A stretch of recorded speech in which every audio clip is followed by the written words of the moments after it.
ত্রয়োদশ জাতীয় সংসদ নির্বাচন ও গণভোট সামনে রেখে জয়পুরহাট জেলা প্রশাসনের কর্মকর্তাদের সঙ্গে মতবিনিময় করেছেন মুক্তিযুদ্ধ বিষয়ক ও দুর্যোগ ব্যবস্থাপনা উপদেষ্টা ফারুকী আজমগীর প্রতীক। সভায় তিনি জবাবদিহিমূলক প্রশাসন ও স্বাধীন নির্বাচন ব্যবস্থা প্রতিষ্ঠায় সংস্কারের প্রয়োজনীয়তা তুলে ধরে আসন্ন গণভোটে হ্যাঁ ভোট দেওয়ার আহ্বান জানান।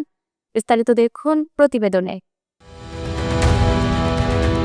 ত্রয়োদশ জাতীয় সংসদ নির্বাচন ও গণভোট বিষয়ে জয়পুরহাট জেলা প্রশাসনে কর্মরত কর্মকর্তাদের সঙ্গে এক মতবিনিময় সভা করে মুক্তিযুদ্ধ বিষয়ক মন্ত্রণালয় এবং দুর্যোগ ব্যবস্থাপনা ও ত্রাণ মন্ত্রণালয়ের উপদেষ্টা ফারুকী আজমগীর প্রতীক।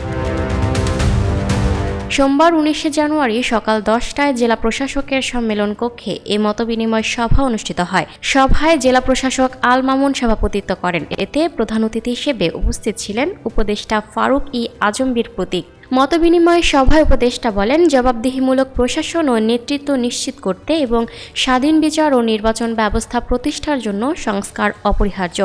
শাসক গোষ্ঠী যেন কোনো কিছুর তোয়াক্কা না করে এমন পরিস্থিতির পরিবর্তন ঘটাতে এবং বৈষম্যহীন বাংলাদেশ গড়ে তুলতে সবাইকে আসন্ন গণভোটে হ্যাঁ ভোট দেওয়ার আহ্বান জানান তিনি। Lucky Akter, up to date news, Dhaka. প্রিয় দর্শক, এই ছিল আপ টু ডেট নিউজের সর্বশেষ আপডেট। পরবর্তী আপডেট সবার আগে পেতে আপ টু ডেট নিউজের ফেসবুক পেজ এবং ইউটিউব চ্যানেলের সাথেই থাকুন। ধন্যবাদ।